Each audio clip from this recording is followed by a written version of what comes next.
क्या आपको पता है भगवान सत्यनारायण की कथा में हमको क्या क्या करना चाहिए?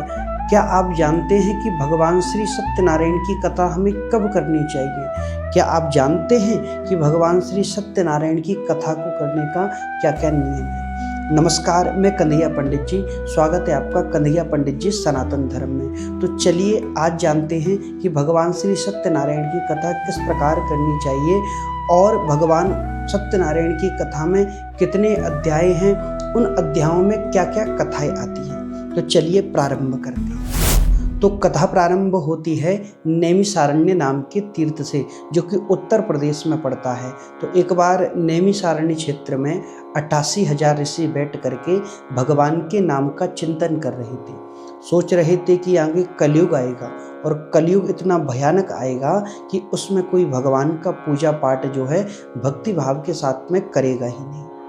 जब कोई भगवान का पूजा पाठ नहीं करेगा, भगवान का यज्ञ नहीं करेगा, तो उसे जो है भगवान की प्राप्ति कैसे होगी? तो समस्त 88,000 जो शौनक आदि ऋषि थे उनको चिंता होने लगी, क्योंकि संतों का जीवन तो वैसे भी मनुष्यों के लिए, हम आम तुच्छ लोगों के लिए ही है। तो उनको चिंता हुई और सीधा जो है सूत जी महाराज के पास में पहुँचे।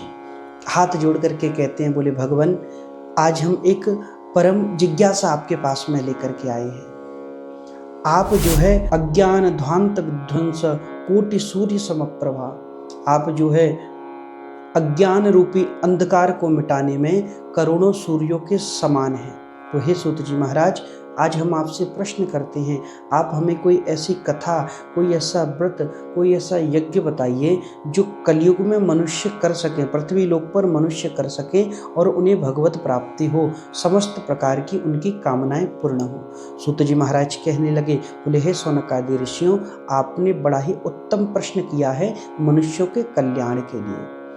आपने जैसा प्रश्न किया है इसी प्रकार का एक प्रश्न नारद जी ने, देवर्षि नारद जी ने भगवान नारायण से किया था। नारद जी को आप सभी लोग जानते होंगे। नारद जी का कार्य है सभी जगह भ्रमण करते रहना। वो हमेशा देवदत्त मिमाम वीणाम स्वरत ब्रह्मा विभूषिताम, जो वीणा है उस पर भगवान श्रीमन नारायण का जाप करते हुए सभी जगह भ्रमण करते रहते हैं। वैसे भी कहा गया है, बोले पानी जो है बहते हुए अच्छा लगता है, उसी प्रकार संत भी जो है चलते रहते हैं, भ्रमण करते रहते हैं, तभी सुंदर लगते हैं, क्योंकि उनके द्वारा जो ज्ञान है वो समस्त मनुष्यों में प्राप्त हो जाता है।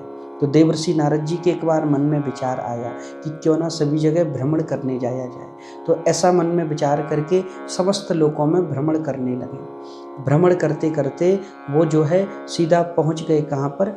पृथ्वी लोक पर, जहाँ हम और आप लोग रहते हैं। तो पृथ्वी लोक पर आकर के जो है वो सोच करके तो ये आए कि जहाँ भगवान राम का अवतार हुआ है, जहाँ भगवान कृष्ण का अवतार हुआ है, जहाँ इतने इतने बड़े प्रतापी संत आए पृथ्वी पर, वो पृथ्वी तो बड़ी सुंदर होगी। ऐसा मन में विचार करके नारद जी जैसे ही पृथ्वी पर आए तो क्या देखते हैं कि यहाँ तो सब उसके विपरीत हो रखा है। कोई भी ना तो भगवान का पूजा पाठ करता है, न ही कोई भगवान का यज्ञ इत्यादि करता है। प्रायः सभी व्यक्ति दुखी रहते हैं, कोई तन दुखी, कोई मन दुखी, कोई धन बिन रहत उदास, थोड़े थोड़े सब दुखी, सुखी तो कौन है? केवल राम के दास। नारद जी कहने लगे, बोले यहाँ तो सभी लोग दुखी हैं, या तो मामला एकदम से गड़बड़ हो रखा है। तो बेचारे चिंतित हुए और सीधा पहुँच गए बैकुंठ धाम में। बैकुंठ में भगवान श्रीमन नारायण अपनी शेषशैया पर विराजमान थे। हाथों में शंख चक्र गदा सभी चीज सुशोभित थी, वरमाला पहने हुए थे और माँ लक्ष्मी उनके चरण दबा रही थी। जैसे ही चिंतित हो करके भगवान नारायण के पास नारद जी आए तो नारद जी से प्रश्न किया, बोले कुतः चिंता तुरो भगवान। ही नारद जी, आप तो संत हैं, संत इतने दुखी होकर के बैकुंठ में आए हैं, क्या कारण है इस चीज का? नारद जी बेचारे दुखी मन से कहने लगे, बोले हे भगवान, मैं क्या बताऊं, पृथ्वी लोक पर गया, मैंने सोचा कि वहाँ सब लोग आपका पूजा पाठ करते होंगे, लेकिन वहाँ तो कोई भी आपका व्रत इत्यादि, कोई भी आपका नाम जप इत्यादि नहीं करता है। प्रायः सभी व्यक्ति दुखी रहते हैं, शारीरिक मानसिक धन इत्यादि सबसे व्यक्ति दुखी हो रखे हैं और अपने अपने कार्यों में व्यस्त हो रखे हैं। तो हे नारद जी, आप क्या चाहते हैं? बोले कि भगवान मैं सिर्फ यही चाहता हूँ, यदि आप मेरे ऊपर प्रसन्न हैं तो उन मनुष्यों के कल्याण के लिए कोई छोटा सा, कोई सूक्ष्म सा व्रत बता दीजिए, कोई कथा बता दीजिए, कोई यज्ञ बता दीजिए, जिनको मैं उन मनुष्यों को बता सकूं और थोड़े से प्रयत्न से वो आपके समस्त सुखों को प्राप्त कर सकें। नारायण भगवान कहने लगे, बोले नारद जी, बोले कि वैसे तो ये व्रत जो है गोपनीय है, लेकिन आपकी इतनी जिज्ञासा बस मैं आपको इस व्रत के बारे में बताता हूँ। मैं आपको भगवान श्री सत्यनारायण के व्रत के बारे में बताता हूँ। जो मनुष्य पृथ्वी पर भगवान श्री सत्यनारायण का व्रत करेगा, निश्चय उसे सभी प्रकार का सुख प्राप्त होगा और अंत में वो मेरे सत्यलोक धाम में आएगा। नारद जी कहने लगे, ये तो बहुत अच्छी बात है, अब इस व्रत का विधान भी बता दीजिए।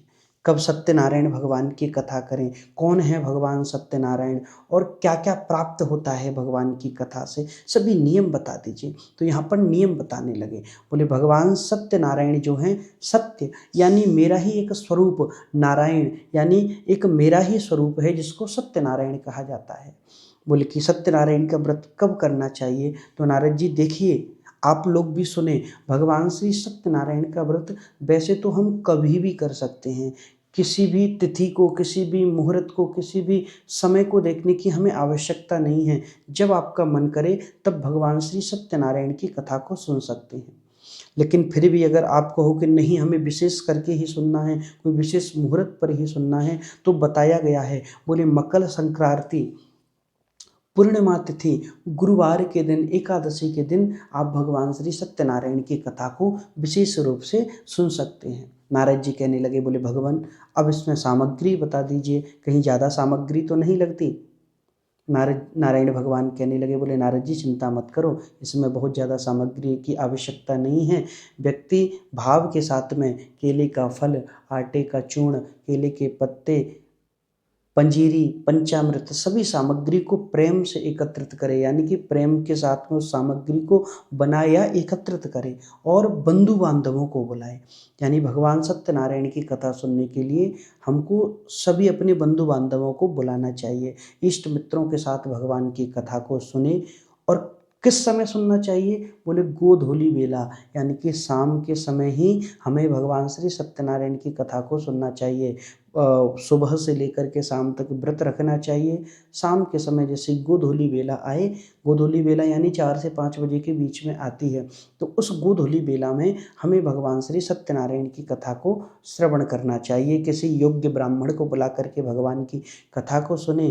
कथा पूर्ण होने के बाद में समस्त सभी को प्रसाद वितरण करें, ब्राह्मण भोजन कराएं, ब्राह्मण को दक्षिणा दें, उसके बाद में स्वयं आप भोजन पाएं। रात्रि में जागरण करते हुए अपना समय व्यतीत करें। जो इस प्रकार से भगवान की कथा को श्रवण करता है, उसे सभी प्रकार का सुख प्राप्त होता है और अंत में वो भगवान की श्री वैकुंठ धाम में जाता है। बोलिए श्री सत्यनारायण भगवान की जय हो।